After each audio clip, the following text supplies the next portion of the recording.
Vamos a informar este día. Ayer me preguntaron sobre la vacunación a niños, a adolescentes con enfermedades que requieren una atención especial y quedamos en que la Secretaría de Salud, el doctor Hugo López-Gatell, iba a informar sobre esta decisión que se tomó de vacunarlos, iniciar una vacunación especial para estos niños, estos adolescentes. Entonces se va el día de hoy a informar sobre esto, lo va a hacer el doctor Hugo López-Gatell y posteriormente vamos a proyectar un video que es una felicitación del presidente de Irlanda con motivo de nuestra independencia. Entonces, por favor, doctor. Muy buenos días tengan todas y todos ustedes. Como ha instruido el presidente, hace algunas semanas empezamos a preparar las condiciones para que las niñas, niños y adolescentes de México que padecen alguna enfermedad crónica que les hace más susceptibles a padecer una forma grave de COVID sean vacunados. Esto es parte de la estrategia o del programa, la Política Nacional de Vacunación contra COVID, y como hemos indicado en varias ocasiones, los criterios técnicos derivan de la revisión científica que se hace de la evidencia, tanto de las publicaciones científicas propiamente dichas como de las recomendaciones que hacen agencias internacionales y también nacionales de salud pública. Entonces, si me pasan la primera, aquí justamente es el punto que vamos a dejar claro. La política de vacunación contra COVID-19 en México, que fue presentada desde el 8 de diciembre de 2020, contempló a toda la población mexicana, pero siguiendo criterios semejantes a los que recomienda la Organización Mundial de la Salud, la Organización Panamericana de la Salud y varias agencias de salud pública de los países, establecimos un orden de tiempo en el cual iban a ser vacunadas las personas, considerando tres criterios fundamentales: uno, el de edad; otro, el de condiciones de riesgo, las llamadas comorbilidades, que son enfermedades que pueden padecer las personas que les hagan más propensos a tener COVID grave; y el tercer criterio era la oportunidad de que se pudieran hacer intervenciones de salud pública para normalizar la vida pública, como fue el caso de la vacunación de las personas trabajadoras de la educación. Así hemos procedido de manera muy consistente a lo largo de todos estos meses, y es el caso para esta siguiente etapa en la que vamos a abrir a la vacunación de niñas, niños y adolescentes con enfermedades crónicas. Hemos revisado todos los días o prácticamente de manera rutinaria lo que están haciendo en otros países, cuáles son sus motivaciones, cuál es el fundamento técnico, y encontramos que existe congruencia con lo que estamos también presentando en México. Hoy las agencias internacionales como la Organización Mundial de la Salud, algunas agencias regionales como los Centros de Control de Enfermedades de Europa o algunos casos emblemáticos de grupos técnicos asesores de salud pública como la Comisión Conjunta de Inmunización del Reino Unido, de la Gran Bretaña, siguen manteniendo la misma postura, que es la postura en México. Hay que seguir priorizando el concretar, el terminar la vacunación en personas adultas de 18 y más años y considerar ya a quienes tienen estas enfermedades crónicas, aun cuando sean menores de edad, porque su riesgo ya es equivalente en términos de la magnitud a lo que tienen las personas adultas del grupo de inicio. En el caso de México, solo podemos utilizar la vacuna Pfizer-BioNTech porque es la única que ha demostrado científicamente ser segura y eficaz en niñas, niños y adolescentes de 12 a 17 años. Previamente ya se había registrado de 16 años en adelante. Entonces, es la única vacuna que podremos usar por el momento en México. No se descarta que otras compañías farmacéuticas en su momento presenten también sus expedientes y demuestren que las vacunas también pueden ser usadas en niñas, niños y adolescentes. La siguiente, lo que vemos es la perspectiva de cuáles son estas enfermedades crónicas que aumentan el riesgo de COVID grave. Esto es el riesgo de padecer una forma de COVID que requiera hospitalización, atención en medicina crítica o incluso el riesgo de defunción. Hay varios grupos, no me detendré en cada uno, se pueden ver en la imagen, pero en general son enfermedades que deprimen el sistema inmune, ya sea por una afección directa por la propia enfermedad o porque los tratamientos que se usan para esas enfermedades, como es el caso de los diversos cánceres, deprimen el sistema inmune, disminuyen la capacidad del sistema para defenderse de las infecciones. Algunas otras enfermedades donde hay falla orgánica, como la insuficiencia renal, la insuficiencia del hígado, trastornos digestivos, enfermedades neurológicas, algunas enfermedades congénitas o genéticas, cromosómicas, que causan deficiencias metabólicas también. Diabetes tipo 1 es una de las de mayor trascendencia en la infancia por su frecuencia y por la asociación con estos estados de inmunosupresión. Y también se incluye embarazo adolescente. Este es un problema de salud pública en sí mismo. Ayer fue claramente planteado por el Consejo Nacional de Población en la Estrategia Nacional de Prevención del Embarazo Adolescente y es un problema de salud pública importante. Pero además, el embarazo, ya sabíamos, ya por eso desde mayo de este año habíamos abierto la vacunación a mujeres embarazadas. Ahora agregamos a quienes son embarazadas adolescentes. Con todo esto, estimamos de 750,000 o hasta 1,500,000 personas, niñas, adolescentes, que podrían estar en esta condición. Finalmente, ¿cómo lo vamos a hacer operativo? Dado el universo relativamente limitado en número, pero además identificable de estas personas, vamos a seguir un procedimiento que es distinto a la vacunación general en adultos. En la vacunación general de adultos hemos procedido en el territorio, hemos ido disponiendo las unidades temporales de vacunación, los puestos de vacunación que se desplazan por todos los municipios del país. En este caso, como la enorme mayoría o prácticamente todos quienes padecen estas enfermedades son identificados, necesariamente diariamente, porque si no, no podrían tener una vida saludable en la medida que se controlen las enfermedades. Entonces vamos a utilizar la propia infraestructura del Sistema Nacional de Salud, es decir, en las unidades médicas donde se tratan a estas personas, que son mayormente hospitales de segundo nivel y hospitales de referencia, es donde vamos a poner las estaciones permanentes de vacunación. No serán temporales, sino serán permanentes. Las fechas: a partir del 28 de septiembre, próximo martes, estaremos publicando el lineamiento técnico y la lista completa de enfermedades crónicas. El 1 de octubre abriremos el registro en la misma plataforma que hemos estado utilizando, mivacuna.salud.gov.mx, y en la primera semana de octubre se estarán preparando operativamente las unidades médicas que serán seleccionadas para esta atención. Y en cada una de las entidades federativas, los coordinadores del programa Correcaminos, de las brigadas de vacunación, estarán coordinándose con las instalaciones de salud, tanto de las instituciones federales como las de Seguridad Social, el IMSS, el ISSSTE, Pemex, etcétera, como aquellas que son de las secretarías estatales de salud. Y, por supuesto, quedará abierto el canal de comunicación para cualquier incidente que se presente, también a través del portal MiVacuna. Bueno, nos siguen llegando felicitaciones de gobiernos de pueblos hermanos del mundo por los 200 años de nuestra independencia. Ayer se dio a conocer un video como astronautas rusos nos felicitan desde el espacio. Lo han hecho presidentes, primeros ministros, jefes de Estado. Lo hizo el presidente Biden de Estados Unidos, el Papa Francisco y ahora el presidente de Irlanda, que le agradecemos mucho su mensaje, Michael Daniel. Vamos a escuchar. Estimados amigos, es una gran alegría el poder felicitar al pueblo de México en esta histórica ocasión en la que su nación conmemora, recuerda y celebra 3 momentos decisivos en su historia. El pueblo de México, como el pueblo de Irlanda, reconoce la importancia de tomarse el tiempo de recordar, y me siento honorado de ser parte el día de hoy de esta importante conmemoración, celebrando 700 años desde la fundación de su capital, la Ciudad de México, recordando 500 años desde la llegada de los españoles y la caída de la gran ciudad azteca de Tenochtitlán, así como las consecuencias para sus ciudadanos, festejando 200 años desde la consumación de la independencia y el fin de la guerra civil de 10 años. A 200 años de su independencia, México es conocida en todo el mundo por su extraordinario patrimonio y cultura, sus artistas y escritores, así como la espectacular belleza natural del país. Pero de igual manera a México se le conoce por su liderazgo basado en valores en toda Latinoamérica y su compromiso con el sistema multilateral. Desde mi primera visita a México hace varios años, quedé impresionado con todo lo que nuestras naciones tienen en común. Y mientras reflexionamos sobre este día tan especial, los claros paralelos en las historias de nuestros países son apreciados por todos. Nuestra historia compartida de colonización, migración, pobreza y lucha unen a los pueblos de Irlanda y México. De hecho, mientras México celebra el bicentenario de la consumación de su independencia, Irlanda celebra el centenario de la suya, incluyendo el cese al fuego de 11 de julio de 1921, que propició las condiciones de diálogo y la firma del acuerdo anglo-irlandés del 6 de diciembre. Nuestras dos naciones tienen mucho en común en términos de los que hemos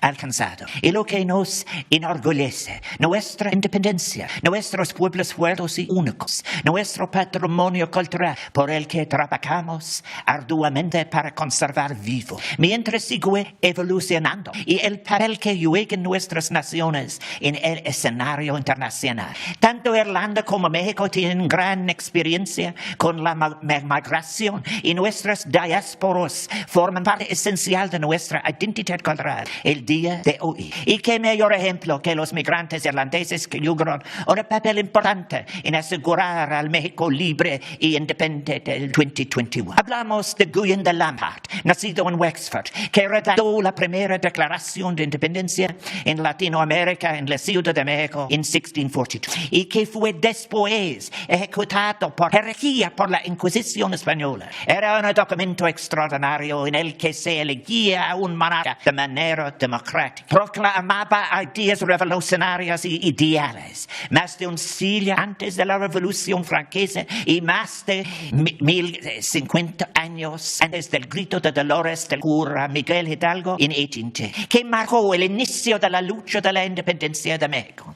Es un gran orgullo para Irlanda que Guyon de Lampart es el único extranjero al que se le honora como héroe de la independencia independencia de México en el ángel de la independencia en la Ciudad de México. Años más tarde, en verano de 1821, el último virrey de la Nueva España, un hombre de ascendencia irlandesa, Juan O'Donoghue, jugó un papel transformador en la lucha de México por su independencia al firmar el Tratado de Córdoba con el revolucionario mexicano Agustín de Iturbide. El ratificar la independencia de México y su compromiso con sus principios liberales llevaron a Juan O'Donoghue a trascender en la historia de México como un aliado a pesar de las consecuencias personales que sufrió al ser llamado traidor en España. Muchos más irlandeses han buscado una nueva vida en México después de su independencia. Su memoria permea la rica historia y cultura de este país,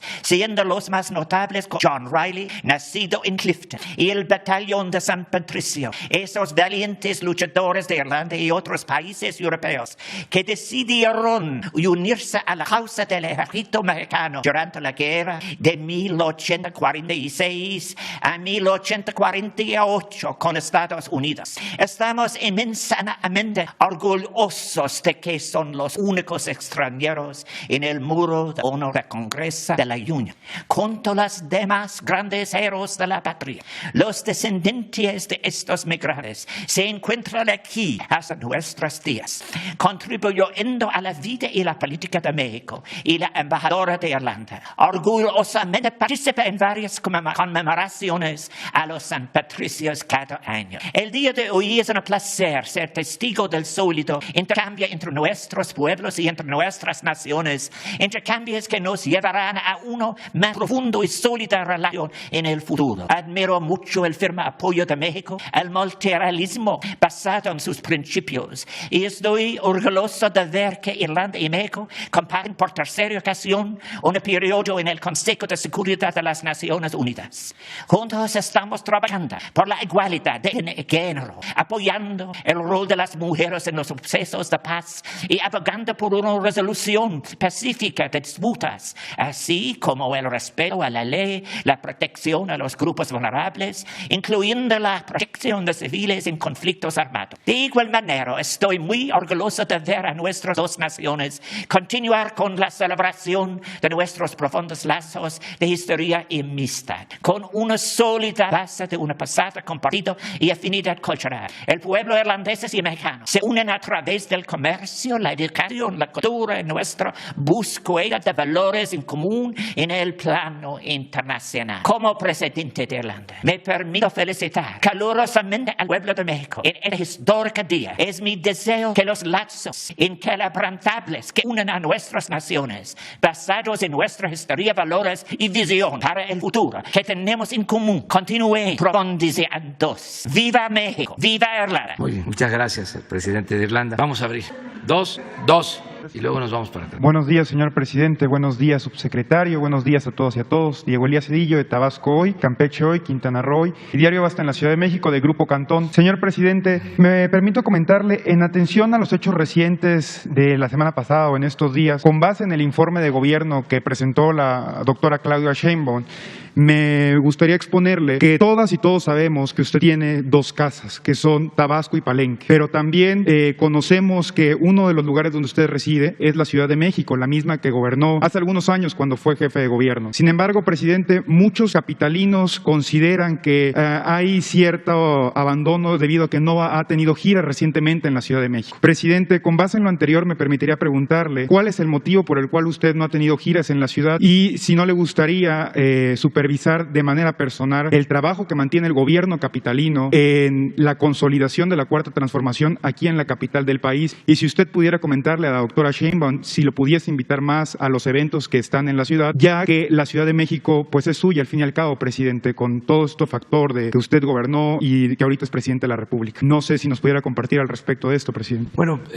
lo cierto es que aquí está la sede del Poder Ejecutivo, aquí está el Palacio Nacional, esta es la capital de la República. Aquí estamos el mayor tiempo, aquí en la Ciudad de México. Yo creo que los ciudadanos de la capital tienen acceso a más información que otros ciudadanos, porque aquí se concentran la mayoría de los medios de información convencionales y también las redes sociales que se usan mucho. De modo que hay mucha información, se aplican todos los programas en la Ciudad de México que se llevan a cabo en el resto del país. Trabajan las dependencias federales en la Ciudad de México. Tenemos muy buena relación con la jefa de gobierno. Quizá por eso no tengo que hacer muchas giras en la Ciudad de México, porque la jefa de gobierno me aligera la carga. Ella me representa muy bien, me siento representado por la jefa de gobierno, que es una mujer trabajadora, honesta, con convicciones. Y sí, vamos a visitar más la ciudad. Hoy precisamente tenemos un acto en la Ciudad de México, creo que en Xochimilco, con jóvenes del programa Jóvenes Construyendo el Futuro. Y la semana que viene también vamos a inaugurar el próximo fin de semana, en 8 días, creo que el 29, vamos a inaugurar sucursales del Banco del Bienestar en la Ciudad de México, porque ya vamos a empezar a inaugurar sucursales del Banco del Bienestar en todo el país, ya construidas, hay más de 1,000 y se están equipando. Estas son las primeras, pero para noviembre vamos a tener ya terminadas, equipadas 500, y para el año próximo pues vamos a tener todas 2,700 sucursales para finales del año próximo, para que la gente en estas sucursales del Banco del Bienestar pueda recibir lo que por derecho y justicia les corresponde, que los adultos mayores reciban sus pensiones, las niñas, niños con discapacidad, los estudiantes sus becas, en fin, que en el Banco del Bienestar se dispersen los cerca de 500,000 millones de pesos que están presupuestados para los programas de bienestar. Entonces, por eso es la creación de toda esta infraestructura. Acuérdense, es interesante que no olvidemos, como parte de la privatización de la política neoliberal o neoporfirista, no dejaron ni un banco, todo lo entregaron, todos los bancos los privatizaron. Solo de manera simbólica quedó el Banco del Ejército, y un banco que en sentido estricto no lo era, porque no tenía ni siquiera equipo propio, rentaban computadoras y la gente ni sabía que existía. Se llamaba Bansefi. Eso fue todo lo que dejaron. Entonces ese Bansefi se convirtió en Banco del Bienestar y ahora es un gran banco, y por eso se están construyendo estas 2,700 sucursales. Va a ser el banco con más sucursales en el país, y sobre todo va a ser el banco con sucursales en los pueblos más apartados, porque ahora hay sucursales de bancos solo en las cabeceras municipales, y eso no en todas las cabeceras, es decir, no en todos los municipios de México hay sucursales de bancos, y ahora va a haber en todo el país. Entonces la semana próxima vamos a inaugurar sucursales del Banco del Bienestar en la Ciudad de México. Creo que voy a ir a Tláhuac, a Iztapalapa y a Gustavo Madero. Muchas gracias, presidente. Ahora, si me lo permite, en el contexto también de la semana pasada, el sábado, con base en la reunión de la CELAC que se tuvo aquí mismo en el Salón Tesorería, me voy a permitir citar muy brevemente a Gabriel García Márquez, que comentaba que América Latina tenía que vivir su Edad Media para poder generar desarrollo. En consecuencia, presidente, en una sección de todos los periódicos de Grupo Cantón hay un apartado que se llama Vuelo de Pájaro. En este espacio se publicó en el transcurso de esta semana que el llevar los proyectos del gobierno federal, ergo Jóvenes Construyendo el Futuro, y el programa Sembrando Vida, sería impulsar el contexto de la Cuarta Transformación en lo que sería América Latina, en los países que ustedes quieren replicarlo. Presidente, con base en lo anterior, le pregunto, ¿consideraría usted que el llevar los programas insignias de su gobierno a América Latina, en el caso que se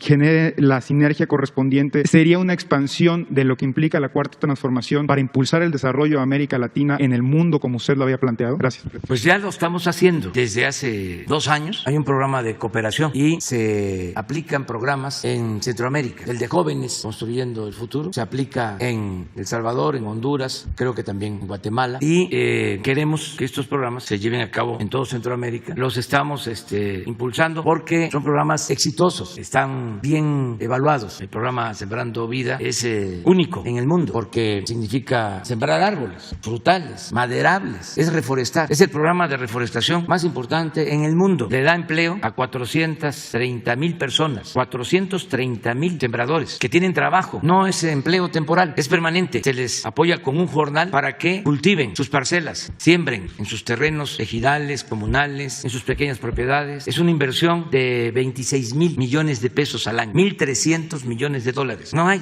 en ningún país una inversión así. Entonces, cuando se habla del cambio climático, pues nosotros podemos decir que estamos ayudando a producir oxígeno, a producir agua, a cuidar la naturaleza, y al mismo tiempo se da trabajo, se producen alimentos, frutas, madera. ¿Cuándo se habían sembrado tantos cedros, tantas caobas? Nada, eran puros estudios, congresos. Ahora que hay esta polémica con los del CONACYT, tenían una una asociación civil, un grupo de investigadores, y se iban a congresos y se les tenía que pagar del presupuesto hasta para sus lujos. Y como tenían mucha influencia, pues y buenas agarraderas y buenas relaciones con los medios y con la intelectualidad orgánica del régimen, era una especie de chantaje y se le tenían que entregar estos fondos. Y cuando ya desaparece eso, que ya no hay esas extravagancias, esos lujos, el derroche, pues entonces se inconforman, ¿no? Y se quejan de que no se invierte en la ciencia, que no nos importa la innovación tecnológica. ¿Qué habían hecho? Nada. Coloquios, congresos, viajes al extranjero, viáticos. Ahora no. Ahora es investigación aplicada. El CONACYT ha hecho cosas extraordinarias. Imagínense producir ventiladores para atender enfermos de COVID en los momentos que más se necesitaba. O lo que están haciendo con la vacuna Patria, que va bien en su desarrollo, está demostrando que es eficaz. Todavía no se termina su proceso completo de investigación, pero tener una vacuna para el COVID mexicana, en eso es en lo que estamos invirtiendo. Entonces sí, México está ayudando con su ejemplo para la aplicación de estos programas en Centroamérica y en otras partes. ¿Pudo platicar de este tema en el evento de Santa Lucía con el embajador de Estados Unidos con respecto a la carta que había enviado? Sí, él está muy informado de lo que se está haciendo. Él comparte nuestro punto de vista de que deben de aplicarse estos programas. Fue de visita a Tabasco, allá a la frontera, al Ceibo, Tenosique, y ha estado haciendo gestiones con este propósito. Yo espero que pronto tengamos resultados, porque hay que llevar a cabo acciones de apoyo a la gente de Centroamérica lo más pronto posible, no estar sometidos a la burocracia, a darle largas a todo y a querer resolver las cosas con medidas coercitivas, deteniendo el flujo migratorio sin atender el fondo del problema. Entonces, sobre eso vamos a seguir insistiendo. Muchas gracias, presidente. Gracias, presidente. Buenos días. Primero, nada más precisar, ¿la vacunación entonces sería a mediados de octubre más o menos para los niños o si ya hay una fecha exacta?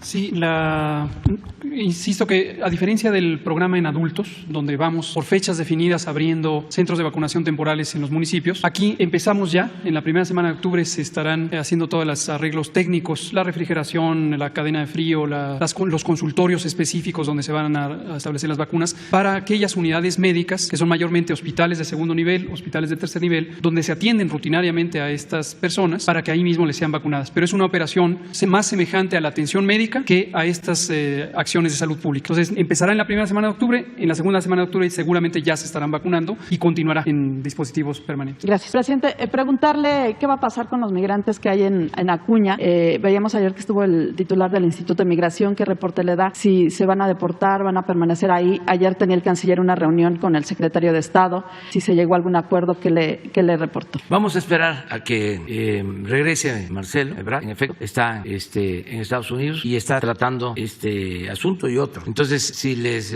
parece, lo invitamos el lunes para que nos informe. El martes no vamos a poder porque tenemos que viajar a Sonora, pero el lunes sí. Nada más que sí vamos a estar aquí.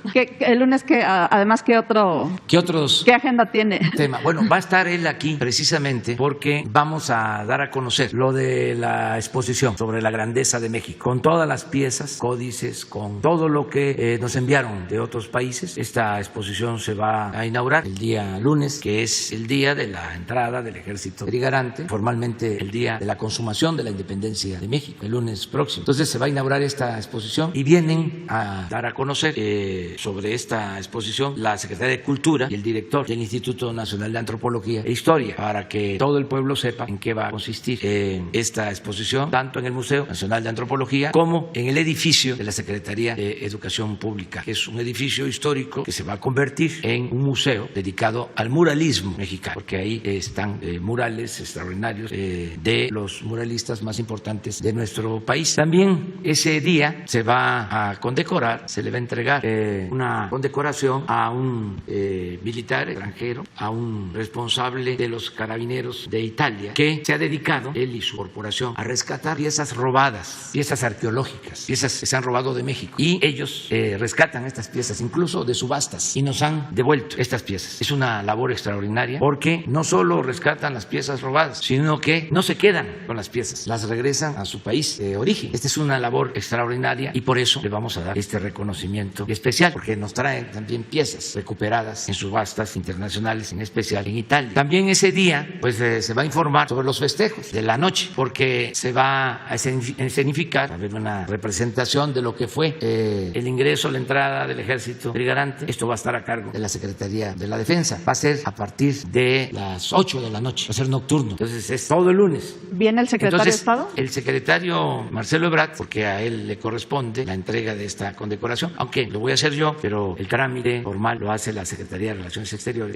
Va a estar con nosotros el lunes y nos puede explicar sobre lo que tú nos estás preguntando ahora. ¿Viene el secretario de Estado de Estados Unidos a la ceremonia del lunes? No lo confirmó ya. No, viene posteriormente, vienen otras personalidades, vienen representantes de todos los gobiernos o de varios gobiernos del mundo, vienen representantes del gobierno francés, vienen representantes del gobierno de Rusia, viene un representante del Papa Francisco, en fin, vienen muchos representantes de gobiernos extranjeros. Y luego se cerrará en Morelos, ¿verdad? Los 15 eventos emblemáticos, ¿o dónde va a ser lo de Morelos? Bueno, primero es lo de los yaquis, el 27, que es el martes. Aquí. Al día siguiente vamos a Vica, a Sonora, para ofrecer perdón a los yaquis y a dar a conocer las acciones del plan de justicia al pueblo yaqui. Esto es el 28. El 29, pues ya dije que vamos a estar aquí en la Ciudad de México, vamos a inaugurar los bancos de bienestar de la Ciudad de México. No todos, sino algunos. Ya vamos a empezar a inaugurarlos todos. Yo creo que para fin de año ya se tienen en la ciudad todos los bancos de bienestar terminados y pagos, funcionando. Y el 30 vamos a estar en el estado de Morelos, conmemorando un año más del natalicio de José María Morelos y Pavón, también en el marco de los festejos por la independencia. Y el lunes, es día 4 de octubre, vamos a estar en Veracruz, 4 de octubre, en San Juan de Ulúa, porque se van a conmemorar los 200 años de la creación de la Armada de México. Y ahí terminan ya todos los festejos de este año, que comenzaron en Cuilapan, Oaxaca, donde se asesinó a Vicente Guerrero. Entonces hemos llevado a cabo, creo que ya como 10 actos, y nos faltan 4. Sí, porque ayer terminé de hacer el cuarto discurso, tengo que escribirlos pues con tiempo para que yo pueda dedicarme a otras cosas. Gracias, presidente. Solo para cerrar el tema de los migrantes, ¿no se ha contemplado la posibilidad de que el gobierno de Estados Unidos también otorgue recursos para la permanencia de los migrantes aquí en territorio mexicano, los que se encuentran sobre todo en la frontera, para que ellos puedan tener pues condiciones más dignas, digamos, mientras permanecen en México? Sí, pero hay que atender el fondo primero. O sea, no queremos que México sea un campamento de migrantes, queremos que se atienda el problema de fondo, que la gente no se vea obligada a emigrar, porque si no, continuamos con lo mismo, es retenerlos, ponerlos en albergues y no enfrentamos el problema de fondo. No se ha invertido en desarrollo. Les decía yo que desde la Alianza para el Progreso, Estados Unidos no invierte en América Latina, en el Caribe, para apoyar a los pueblos pobres. Ayudaron cuando la reconstrucción de Europa después de la Segunda Guerra, con el Plan Marshall, destinaron recursos para eso, ayudaron a los países europeos. Luego con el presidente Kennedy crearon lo de la Alianza para el Progreso en los años 60, pero desde entonces no ha habido nada. En el caso de México, lo que se estableció fue el llamado Plan Mérida, que consistió, porque ya nosotros no hemos participado en ninguna acción de ese tipo, pero consistía en entregar armamento, helicópteros artillados. Hasta hace poco, lo que pasa es que como hay amnesia política, se olvida. Pero ¿qué hacían los presidentes del periodo neoliberal? Con los secretarios de Relaciones Exteriores, con los secretarios de Gobernación, de Seguridad, tomarse la foto recibiendo helicópteros artillados del embajador de Estados Unidos. Eso era el Plan Mérida. Ya no queremos eso, queremos apoyo para el desarrollo. Y se equivocó Reforma, periódico conservador, porque fíjense, dice, está cuestionando el bloqueo el presidente de México, el bloqueo a Cuba, pero al mismo tiempo está solicitando apoyo de Estados Unidos. Sí, estamos solicitando apoyo de Estados Unidos, pero para los países de Centroamérica, porque nosotros hemos manejado el presupuesto con eficacia y como no hay corrupción, tenemos para financiar programas de desarrollo. Entonces lo que queremos es que cambie la política que se ha venido aplicando desde hace muchísimos años y que no ha dado resultado. Y esto lo entienden en Estados Unidos. Han sido sensibles a esta propuesta. Lo que sucede es de que se tardan mucho porque tienen que presentar la propuesta al Senado y les lleva tiempo. Luego empiezan a vincularse asuntos electorales, partidistas, que retrasan estas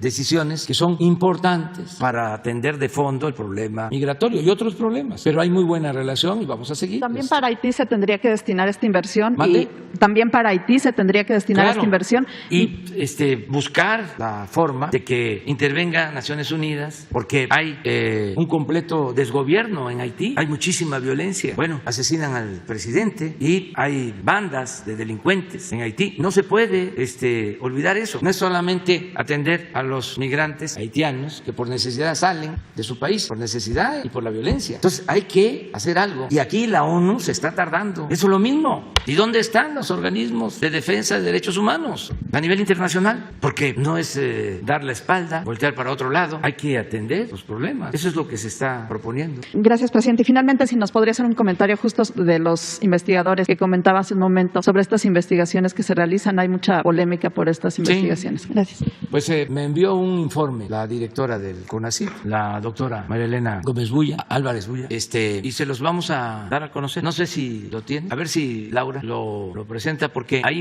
explica qué es lo que está sucediendo, porque hay mucha desinformación. Entonces, a lo mejor hasta va a ser necesario que venga a informar personalmente. A ver si lo hacemos el miércoles, pero a ver si nos envían los documentos y los entregamos hoy. Son dos, uno más ejecutivo, donde explica lo que está sucediendo. Es un grupo de investigadores que formaron una especie de asociación civil y que recibían dinero del CONACYT. Y ¿cómo? ¿Lo tiene? A ver, ¿por qué no pones? Hay uno, nada más. A ver, yo creo que es este. Aquí explica, pero es esto, mire, un párrafo. Entre 2002 y 2018, la asociación civil, la que tiene que ver con estos investigadores, recibió alrededor de 100 millones de pesos para proyectos de ciencia y tecnología y 471 millones de pesos para cubrir gastos de operación, entre los que se incluían choferes, celulares, servicios de bocadillos, salarios e impuestos de alrededor de 40 personas, comidas en restaurantes de lujo y viajes al extranjero. Asimismo, la asociación civil adquirió un inmueble de lujo en el centro de Coyoacán, ¿por qué no en Iztapalapa?, con recursos que no justificó ante el CONACYT, además de que dicha asociación civil fue la instancia responsable de emitir el dictamen en 2007 que justificó las omisiones de las autoridades federales en relación con el rescate de los cuerpos y la ampliación de investigaciones relacionadas con la mina de Pasta de Conchos. O sea, en un grupo predilecto del régimen anterior. Entonces, como ya no se puede mantener estos privilegios, pues ahora se sienten perseguidos. Pero yo le pregunto a la gente, ¿el combate a la corrupción va a ser selectivo o va a ser parejo? Vamos a excluir a grupos, a potentados, a las élites, ya sea de la academia, de la ciencia, de la intelectualidad, a las élites económicas, o aplicamos el combate a la corrupción por parejo, que se investigue, y si hay corrupción, que se castigue. ¿Por qué? Nada más se va a castigar a los pobres, a los que no tienen con qué comprar su inocencia, a los que no tienen agarraderas, a los que no son influyentes. No, tiene que acabarse con la impunidad, sea quien sea. Al margen de la ley nada, por encima de la ley nadie. Sean amigos, colegas, familiares, que se entienda. No sé si sea cierto, pero uno de los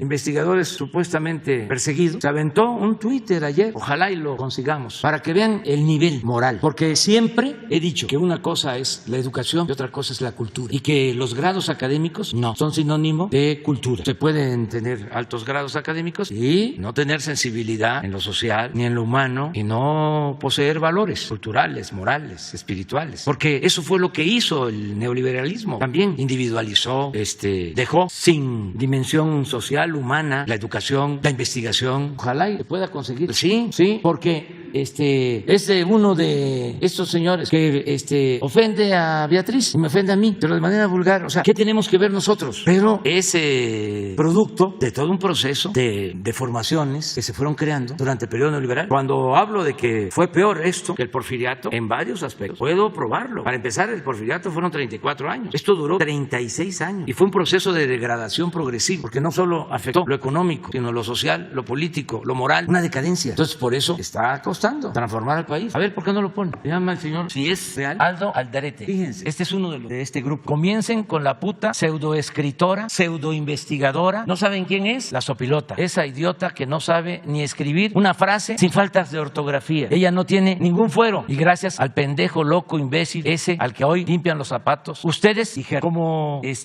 siempre hemos salido de la calumnia ilesos y tenemos tranquilidad en nuestra conciencia, pues lo podemos poner. Pero esto es para que entre todos analicemos el grado de descomposición al que nos llevaron con la política de pillaje, de corrupción, en donde lo más importante era triunfar a toda costa, sin escrúpulos morales de ninguna índole. Entonces, cambiar este régimen de corrupción, de injusticias, de privilegios, pues lleva a todo esto, a insultos. Por eso mi discurso del día 16 de septiembre lo dediqué en buena parte a dar a conocer los insultos de la oligarquía contra Hidalgo. Hizo un recuento de estos insultos Paco Ignacio Taibo, pero al final dice que otro escritor hizo lo mismo y el no estaba enterado cuando escribió su texto. Y hay muchísimos más insultos, muchos más. Pero imagínense cuánto odio a Hidalgo por haber planteado la libertad de los esclavos, por haberles dicho a los oligarcas que su Dios era el dinero. Cuánto odio que le cortaron la cabeza y exhibieron la cabeza en la plaza principal de Guanajuato durante 10 años como escarmiento. Ese es el conservadurismo. Eso no lo queremos. Entonces tenemos que ir poco a poco reeducando, concientizando, sobre todo pensando en los jóvenes, porque ya hay estas generaciones, está muy difícil de cambiar, ya no oyen, ya no ven nada, pero los jóvenes, porque la cuarta transformación implica también auspiciar un nuevo pensamiento, una nueva corriente de pensamiento. Tenemos que ir hacia allá. Entonces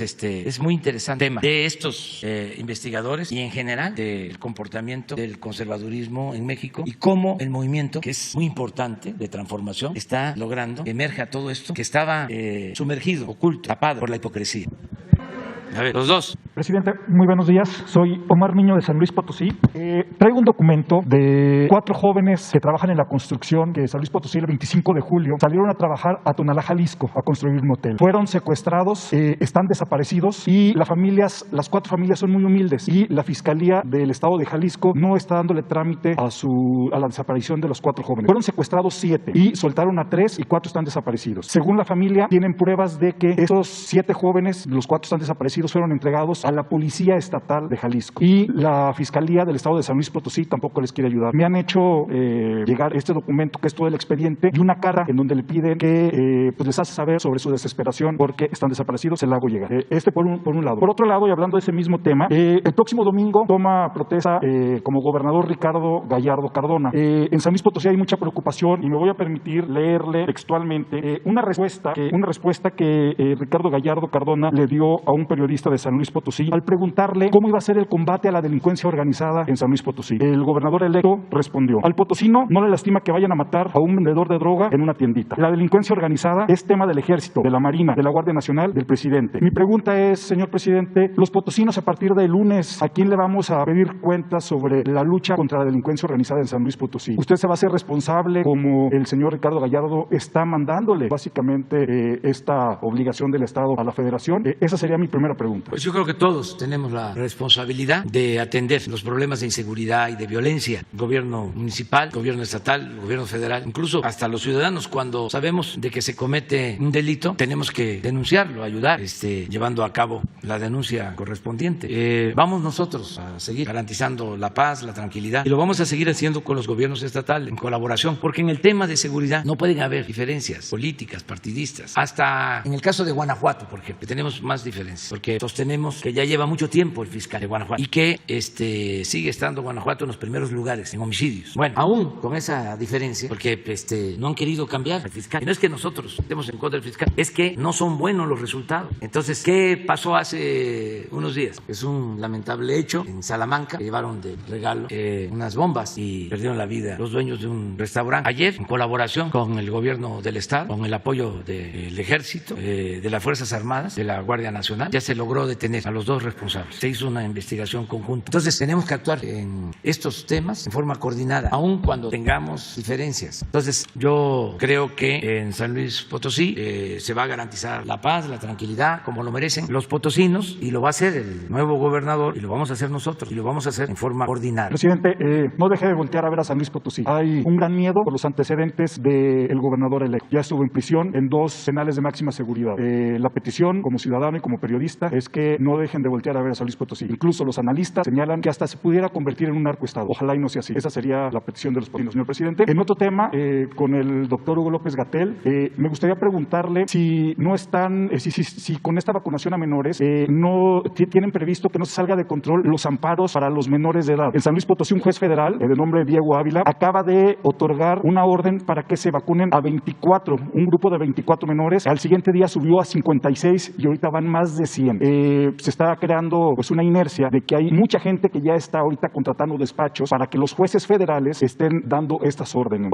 ¿Tienen contemplado esta vacunación que se pueda seguir incrementando debido a los amparos? Gracias por la pregunta. Como comentamos aquí hace un par de semanas, consideramos desafortunado que se busque, desde luego es legal y es legítima la búsqueda de una respuesta, pero que se busque una respuesta individual a algo que es un problema colectivo. Así lo expresamos, la salud pública es una materia donde interesa el bienestar bienestar colectivo, distinto a las preocupaciones que, aunque nos parecen legítimas, están motivando a las personas a buscar una solución judicial a una preocupación individual. Insistimos, nos parece legítima la preocupación individual, pero lo que es desafortunado es que las personas que buscan y logran estas sentencias de amparo no tengan la visión general, la visión colectiva. Este es un fenómeno social colectivo del mundo entero. ¿Cuál es el problema? Que cuando se busca una solución solo para la persona, o en este caso el familiar, niño, niña, adolescente, sin pensar en que junto hay otra persona con otra familia y junto hay otra persona con otra familia y hay un país entero y hay un mundo entero, entonces se empieza a alterar las previsiones científicas, técnicas que han gobernado la política nacional de vacunación en México y en los demás países. Hemos destacado la consistencia, la congruencia, la semejanza del plan de vacunación de México con el de Inglaterra y con el de Francia y con el de Estados Unidos y con el de Dinamarca, porque todos los países que atendemos científicamente la pandemia seguimos criterios científicos y se ha identificado que quien tiene mayor riesgo son las personas adultas muy mayores y luego las que le siguen y luego las que le siguen, etc. Entonces,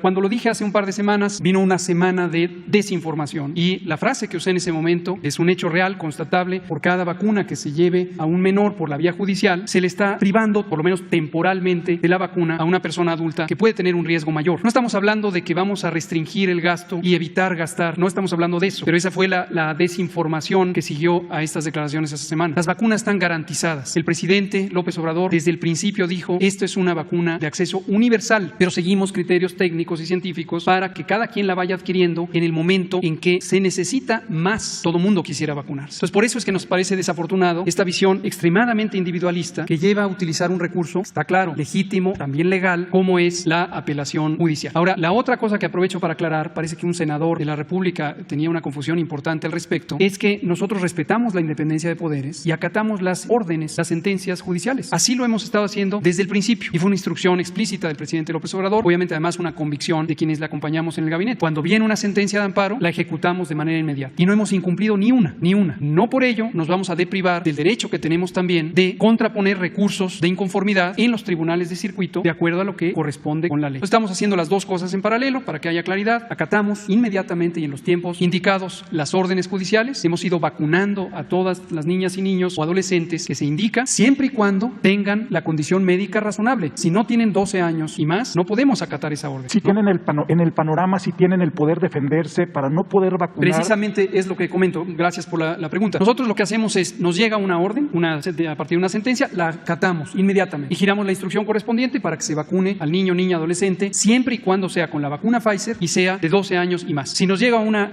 sentencia que dice vacune a un niño de 2 años o 3 años, como nos ha ocurrido, dicho sea de paso, con todo el respeto para jueces y juezas, desafortunadamente también hay un espacio de desinformación, de desconocimiento importante. No podemos acatar algo que pondría en riesgo la vida de un menor. Y nos han llegado sentencias que dice niño de 2 años hay que vacunarlo. No, esto es imposible, ¿no? Entonces, pero cuando corresponde, sí los vacunamos y en todos los casos hemos presentado apelaciones a los tribunales de circuito, los tribunales, colegiados, que son los tribunales superiores que vigilan o supervisan el trabajo de los jueces individuales. Y hace ya unas 3 semanas, con el apoyo del secretario de Gobernación, por instrucción del presidente y con el apoyo de la consejera jurídica, la ordinaria consejera jurídica del Ejecutivo Federal que tenemos ahora, hemos tenido un diálogo del Poder Ejecutivo con el Poder Judicial a través del Consejo de la Judicatura y se está analizando un fenómeno de contradicción de tesis. ¿Qué quiere decir esto? Algunos jueces han hecho sentencias en una dirección que es opuesta a varios otros. Cerca de poco más de la tercera parte de los juicios de amparo han terminado en no conceder la sentencia de amparo para el quejoso y en decir la autoridad tiene razón, la autoridad sanitaria tiene una política pública de interés superior porque es de interés general. Más de una tercera parte nos han dado la razón. Entonces hay una contradicción de tesis. Siguiendo el principio fundamental que el presidente indica siempre, el diálogo, estamos buscando que a través de tener más información que les llegue a los jueces se resuelva también esto con un criterio general y se resuelva la contradicción de tesis en el sentido colectivo de la protección al derecho de la salud, como lo indica la tesis de jurisprudencia de febrero de 2019. Gracias. A ver.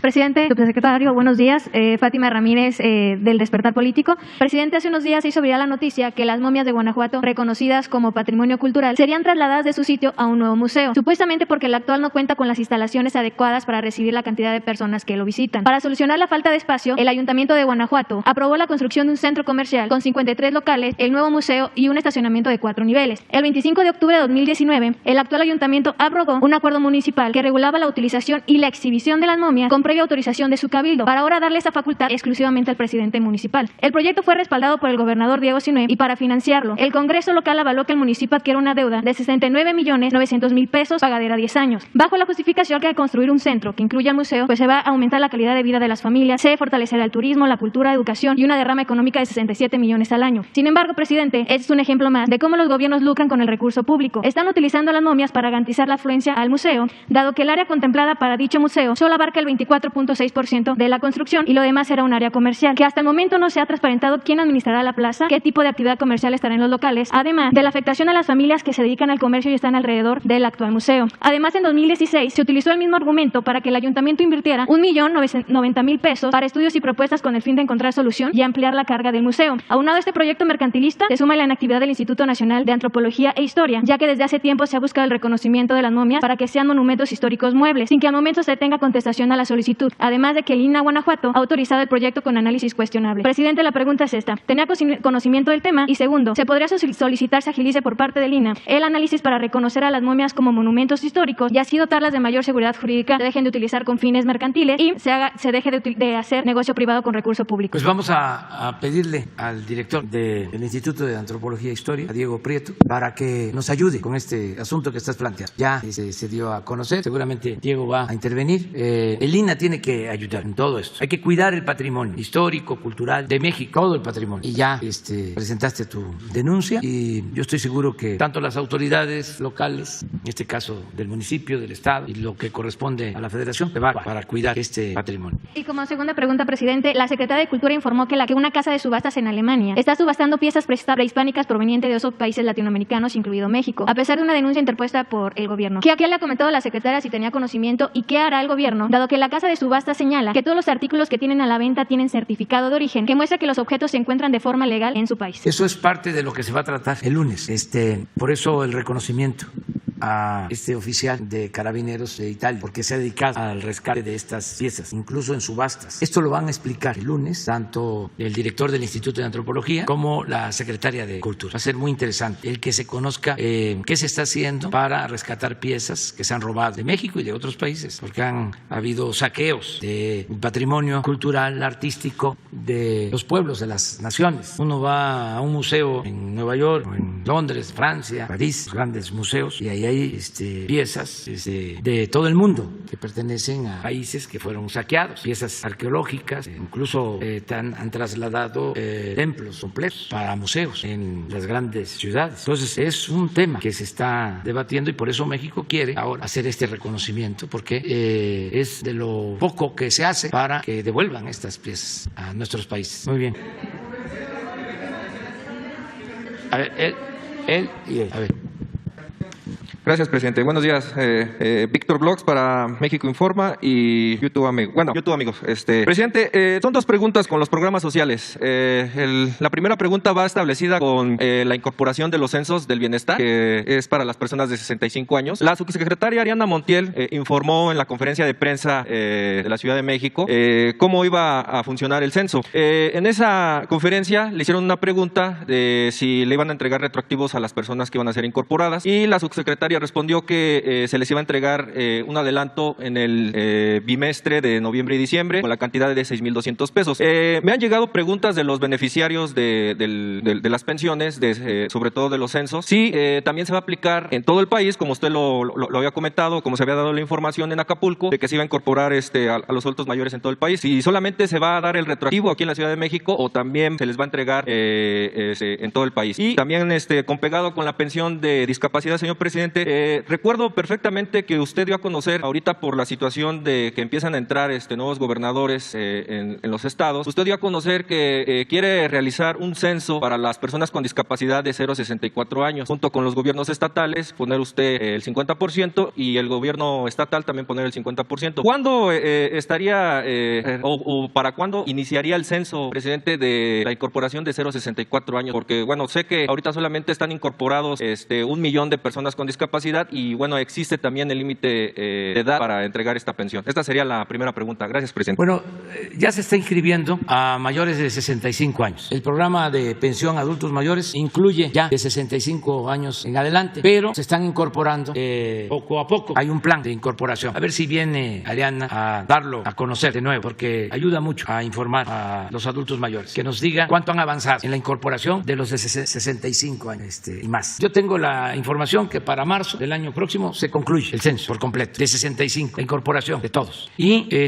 ya se está entregando a todos el incremento. Lo que no puedo contestarte ahora es si, como tú lo planteas, se les va a entregar de manera retroactiva, aún no estando inscritos. Creo que así es tu pregunta, ¿verdad? No, señor presidente, la pregunta sería si solamente tiene contemplado, bueno, yo lo entendí así por la subsecretaria cuando dio la conferencia de prensa, ella comenta que solamente se daría aquí en la Ciudad de México, pero preguntan los adultos mayores. No, es nacional. Nacional sería. Eso es nacional. Ajá. O sea, el retroactivo de los 6,200 pesos, presidente, para el siguiente bimestre, que sería el de final de año. Ella lo comentó así, de hecho está así. Es que es lo que se tiene que aclarar. Si se le empieza a entregar a partir de que se inscriben, de que están inscritos, y ahí empiezan a recibir, o aunque no estén inscritos, ya tienen el derecho de recibirlo, y cuando se inscriban les tienen que dar el retroactivo. Creo que ese es tu planteamiento, ¿no? Así es, presidente. Bueno, eso yo le voy a pedir a Ariana que venga a explicar. Lo que sí puedo comentar es que para marzo van a estar todos y que ya está el aumento. Eso sí, ya se está aplicando el aumento, que va a ser periódico, es decir, año con año, para que en enero del 24 la pensión sea el doble de lo que reciben en la actualidad. Se va a dar muchísimo gusto, por ejemplo, que para enero del 24, y estoy en el gobierno, y lo permite la naturaleza, la ciencia, el creador y el pueblo,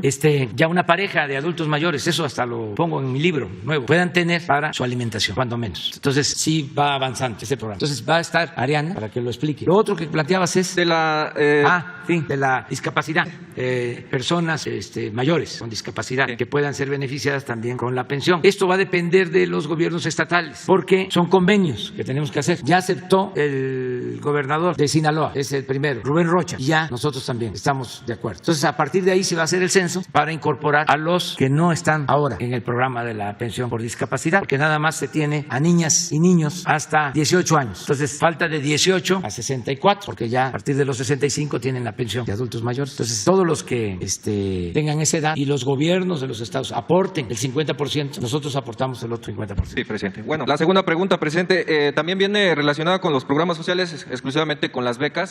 Quiero plantearle una situación. Usted había comentado en una gira, creo que fue en el sureste, había comentado usted, presidente, que quiere ya que se consoliden los programas sociales, ¿no? La atención y precisamente para que el beneficiario tenga una respuesta firme ante pues las peticiones que llegan a la Secretaría del Bienestar o a la misma Coordinación Nacional de Becas. Siguen surgiendo dificultades, presidente, en la situación de que a veces no se les informa, sobre todo a las beneficiarias, a las titulares de educación básica, en dónde acudir para poder hacer el cambio de su plástico. Pasa lo mismo también con los adultos mayores, que también desafortunadamente pues tampoco les informan cómo se tiene que realizar el cambio de tarjeta o su plástico vencido. La situación, presidente, es de que los estudiantes cuando reciben los apoyos o las mismas titulares de educación básica comentan que reciben el apoyo, pero se borra el dinero. O sea, retiran, a lo mejor, le voy a poner un ejemplo, 1,200 pesos y vuelven a querer retirar su apoyo que ya lo tienen depositado y la cuenta se pone en cero. Entonces, por eso le quería comentar esta situación, porque usted lo dijo, y creo que se lo dijo ese día ayer el Gabinete de Bienestar, ya se tenían que fortificar las situaciones de los programas sociales. Entonces, yo también le pediría, porque desafortunadamente también hay muy poca información en relación a cómo se consiguen las becas, presidente, de los 3 niveles educativos, y bueno, pues a ver si habría la oportunidad de que le dieran la información a los beneficiarios. Gracias, presidente. Sí, que se informe más. Si se acuerdan,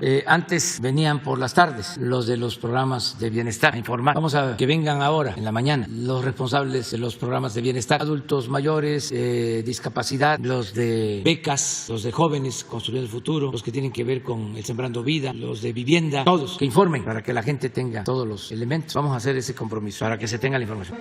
Buenos días, presidente. Soy Frida Guerrera, periodista independiente. Perdón la insistencia, pero tengo desde julio queriendo plantearle ese tema. Deseaba plantearlo en la mesa de seguridad, bueno, en el informe de seguridad, pero no he tenido la oportunidad. Solamente tengo acceso 2 veces al mes a la mañanera. Y pues es una situación delicada. Le voy a leer textual el caso. Mi situación es un poco complicada. En 2018 ingresé a un plantel educativo militar perteneciente a la Marina. A 6 días de causar alta como alumna, fui abusada sexualmente por el teniente de navío Víctor Manuel Mecinas Rosa. Esto sucedió en la Escuela de Mecánica Básica de Aviación Naval en La Paz, Baja California Sur. Fui torturada psicológicamente mediante amenazas. Sí declaraba e incluso insinuó que me iba a matar. Con miedo callé unos días, pero después hablé. Aproximadamente una semana después llegó a mi escuela el inspector de Marina, el almirante José Rafael Ojeda Durán, quien actualmente es el secretario de Marina. A él personalmente le conté todo y viajé a la Ciudad de México en compañía de él y varios oficiales para presentar formalmente mi denuncia ante la Fiscalía de Justicia Militar. Desde el día que yo presenté esa denuncia, viví una serie de actos discriminatorios a mi persona por decisión de la Marina. Fui llevada a psiquiatría para comenzar un tratamiento farmacológico consistente en antidepresivos, del cual jamás se llevó un control adecuado por parte del Servicio Médico Naval, provocando una afectación secundaria, por lo que por decisión propia decidí abandonar el tratamiento, lo cual molestó mucho a la institución, ya que estaba harta de que toda la escuela me señalara como loca, porque jamás se manejó con confidencialidad la situación legal ni médica. Era obligada a tomar medicamento e incluso tenía que enseñar mi lengua como prueba de haber ingerido la pastilla y después firmar una hoja de asistencia en donde se especificaba mi asistencia a ingerir los antidepresivos. Se me excluyó de servicios de guardias, actividades fundamentales para la formación académica de mi carrera sin existir impedimento médico que me prohibiera realizar dichas actividades. Se me señaló como mentirosa, se me revictimizó al grado de que toda la escuela me señalara como un problema para la institución, buscándome sacar de la institución a toda costa. Es un poco largo, le comento, presidente, el 2 de marzo del 2021, con mentiras es llamada esta mujer a la Ciudad de México para ser atendida por psiquiatría. Se somete a una semana exhaustiva de exámenes psicológicos para que pues cada médico y psicólogo le pidiera detallar la violación que vivió. A su regreso a la Escuela Naval fue encerrada 5 días como medida preventiva de COVID en el lugar donde fue violada. Pasó 5 días en ese lugar justo después de ser obligada a revivir ese episodio. Para ella fue algo sumamente fuerte, lo relata aquí. Y bueno, faltaban 2 meses para terminar mi carrera, dice la denunciante, y la Marina decide darme de baja, por lo que denuncié por abuso de poder, nuevamente por ser testigo principal de irregularidades y una injusta expulsión de mi escuela, abriendo así una carpeta de investigación, también en la Fiscalía de Justicia Militar, en contra del médico naval David Leonel Vergara Valenzuela. La carpeta hasta el día de hoy no tiene respuesta de ningún tipo. Manifiesto que yo deseo mi denuncia sea llevada a las autoridades civiles, porque desde el 2018 hasta el 2021 no existen avances y la Fiscalía Militar lleva mi caso a juicio, finalizando encontrar culpable al sujeto que la viola. Pido estar presente a la lectura de la sentencia y la petición es negada. Le hacen saber la abogada de la Marina que la acompaña que la carpeta fue mal integrada y que en breve el sujeto va a quedar en libertad.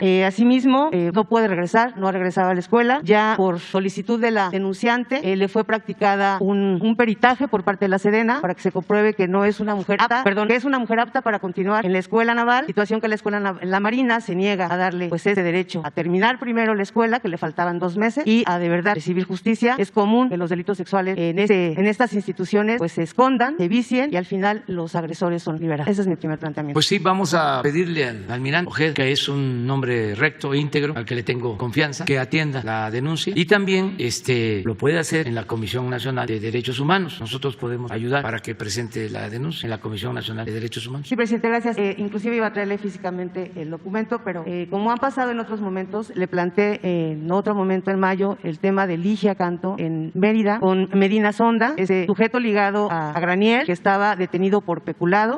También fue sentenciado ya por el feminicidio de Emma Gabriela, su hija de Ligia Canto. Lamentablemente, la sentencia que le traje para que la revisara, usted había ordenado que Julio Scherer la iba a revisar, posteriormente la Secretaría de Gobernación. Lamentablemente el sujeto ganó dicho amparo y fue trasladado a Mérida bajo todo ese manto de impunidad. Las cuentas del señor Medina Sonda siguen activas y desde la cárcel mandó a asesinar a Emma, y obviamente la familia de Ligia Canto junto con los 3 hijos de Medina Sonda y Emma Gabriela pues quedan en la completa vulnerabilidad. Justamente por eso no lo traje impreso, porque siento como que es recepción y ya usted da una orden y no baja, no llega a donde tiene que llegar. Y volverle a preguntar, presidente, el mes pasado no hubo informe mensual de género y veo que este mes tampoco. No sé, usted se había comprometido a que se iban a llegar este informe mensualmente y pues no se ha dado. Pero vamos a hacer el informe y cerca de la denuncia también con Leti de favor. Okay, gracias, se van presidente. a hacer los informes. Muchas gracias. Ya, ¿Más o tengo menos que ir. cuándo sería el informe? Porque se supone que nos tocaría Pues lo vemos nada más que la semana próxima, a ver si es posible y nos alcanza el tiempo. Gracias, presidente.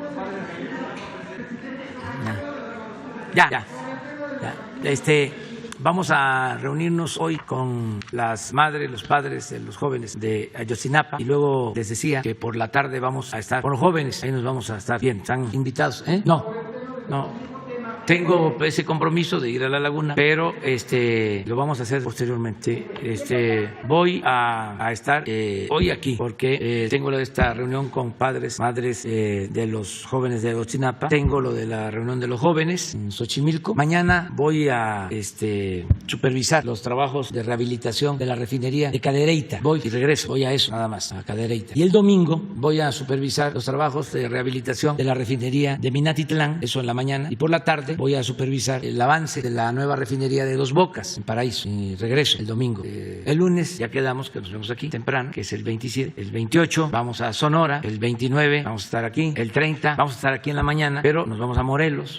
Luego vamos a hacer giras. El 30 es jueves. El viernes también voy a estar en Morelos, en una gira. La mañanera del viernes es en Morelos. El sábado es gira por la zona afectada por el huracán que entró por las costas de Veracruz. Vamos a estar en una comunidad afectada de Veracruz. Va a ser Guayacocotla, tiene que ver con toda la región de la sierra. Y vamos a estar en Huachinango, en Puebla. Y el domingo en una comunidad de Hidalgo. Y el domingo también en Apizaco para evaluar programas sociales. El lunes, la mañanera, la reunión de seguridad va a ser en Puebla. Y nos trasladamos después a Veracruz. Es día 4 de octubre, les decía que es el bicentenario de la creación de la Armada. Y en la tarde-noche va a haber un acto en el puerto de Veracruz. Por lo mismo, la mañanera del martes 5 de octubre va a llevarse a cabo desde el puerto de Veracruz. Y el miércoles regresamos acá. Ese es el plan más o menos. Voy a ir a la laguna pasando esta semana, creo que a mediados de octubre. ¿Cuándo? Sí, creo. Tengo pendiente lo de la laguna, que había acordado de ir antes, pero se me juntan todas estas festividades, las conmemoraciones, y luego tengo que ir a Baja California. Tengo compromiso también. Pero sí voy a ir a la laguna. Nos vemos entonces. Que la pasen bien.